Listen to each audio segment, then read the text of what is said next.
All right. Lastly, we are going to talk about some important techniques uh, that are tangential to neuroimaging, widely used as tools, but aren't technically imaging techniques because they don't create pictures of the brain. The two big ones are what we call the MEG and the EEG. They both work on the same idea that when a neuron fires, they produce a change in the fields around them, either the electrical fields or the magnetic fields. EEG and MEG are about detecting these changes in the fields. EEG and MEG are the only techniques that we have talked about that are a direct measurement of neural activity. No other technique we've talked about directly measures neural activity. They are at best indirect. There is no ionizing radiation. These are widely available. They're incredibly inexpensive. And they offer a lot of insights into the temporal, the timing of neuron firing patterns. The EEG works off of putting electrodes around the brain, and anytime a neuron fires, it changes the electrical field. The issue is that a neuron firing anywhere in the brain will change the field for every single one of those electrodes, which they're not localized. It's not that an electrode on the forehead will only detect neurons firing near the prefrontal cortex, but a neuron firing in the posterior occipital lobe will be detected by electrodes that are on the front of the forehead. So there's no way to localize the signal, and so each of these will produce this kind of noisy channel. So normally what they'll do is they will average all that signal together, creating what's called the evoked related potential. This is an average signal that can show time-wise how the brain responded to a signal. It cannot tell us where it occurred, but it can tell us temporally where it occurred. And it turns out that there are certain time points that correspond to certain conscious recognition of stimuli. Right? So they're marked as either positive signals, which is when they move in the positive direction, or negative signals when they move negative, and they're labeled based on when they occur or in terms of their milliseconds. Right? So the negative 400, the in 400 is the negative signal that occurs at 400 milliseconds after the stimulus, right? Whereas the P600 is actually the positive signal that occurs 600 milliseconds after. And by breaking down all of these different things, they can identify sort of what is occurring cognitively, and consciously at a temporal level.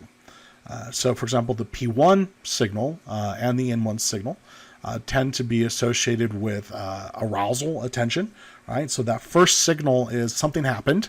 So you don't know yet what's even occurred. What happens at P1 is you become aware that your attention needs to be drawn to something. N1 is where your attention is directed to what caused your arousal to begin with.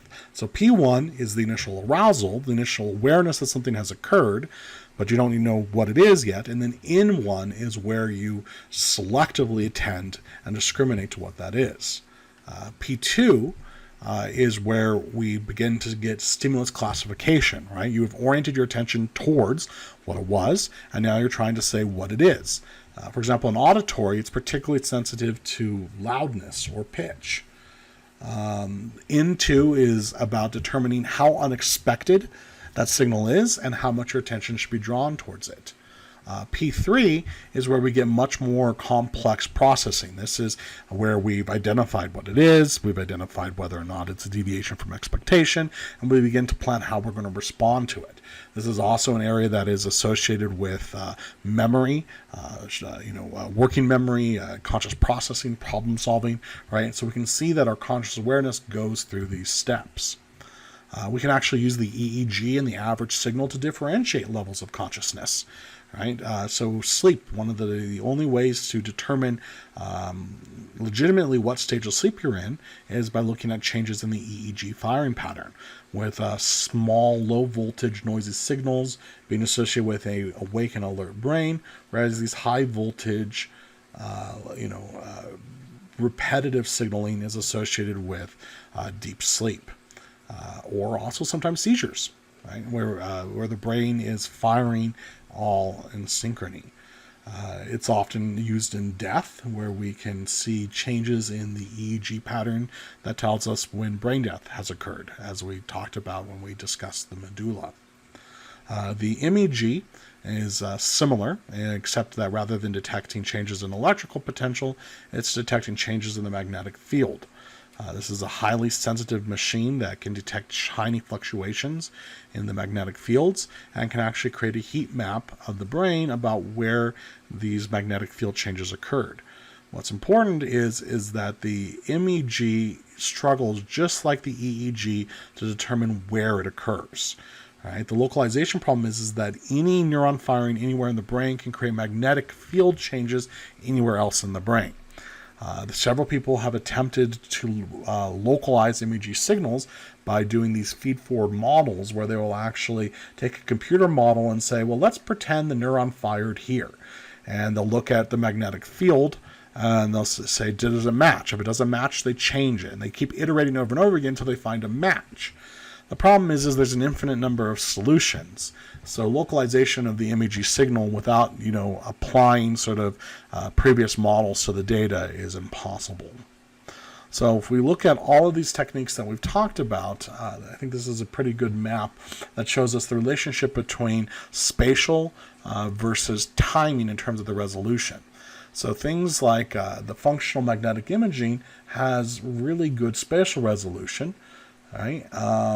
But its temporal resolution is down in sort of the minutes to seconds range, whereas MEG and ERP has down to the millisecond range but can only work spatially at the brain level.